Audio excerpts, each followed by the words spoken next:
There's a quote by Henry David Thoreau that says, "You must live in the present, launch yourself on every wave, find your eternity in each moment."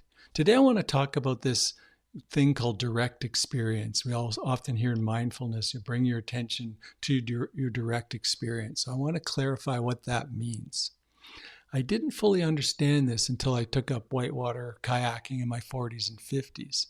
If you've been on rapids, you know there's no room for distraction. You can't be worried about work, thinking about the past, or making a mental grocery list while you're navigating Class 5 rapids.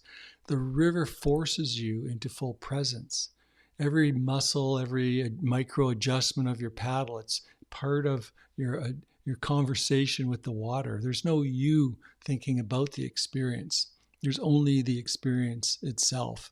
And that's what direct experience is.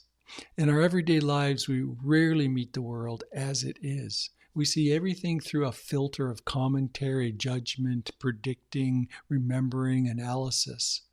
But have you ever had a moment, maybe while you're watching a sunset or hiking in nature or listening to music, where all of that falls away? Just for a second, you weren't analyzing or narrating. You're simply there, immersed in the experience itself.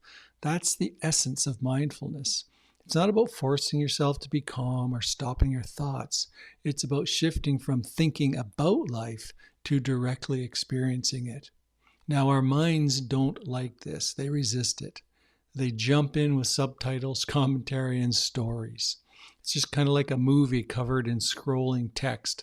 Our mental chatter drowns out the richness of what's actually happening. Think about all the ways that your mind pulls you out of direct experience. It judges whether something is good or bad, pleasant or unpleasant. It's caught up in a narrative about what happened earlier, or worrying about what might happen next, or replaying a conversation you had, or planning a response to a future conversation. And yet, when we do step out of that cycle, when we fully engage with reality without the filter of thoughts, life sharpens. Everything becomes more vibrant and crisper, more alive. The most ordinary experiences, like sipping tea or feeling the wind on your skin or hearing a loved one's voice, becomes astonishingly rich. So how do we practice this? The next time you meditate, try this. Instead of getting caught up in thoughts, shift your focus to the raw sensations of the moment, the feeling of your breath, the subtle background sounds, the weight of your body in the chair. When a thought arises, don't fight it. Just notice it and let it drift by. Keep returning to direct experience. And here's the real challenge. Take this practice beyond meditation. While eating, feel the texture and taste of your food before the mind labels it. While walking, notice the pressure of each step before thoughts pull you away. When listening to someone, be fully present before forming a response. Just hear them. This isn't about trying to be present all the time. It's about noticing when you leave the present and then just gently returning again and again. Each time you return to direct experience, you're rewiring your brain.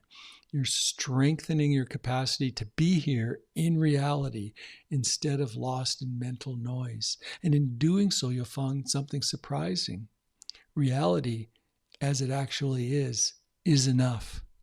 When we let go of the need to judge, label, or interpret, we uncover a kind of quiet joy, a deep connection to life that's always been here, waiting for us to notice.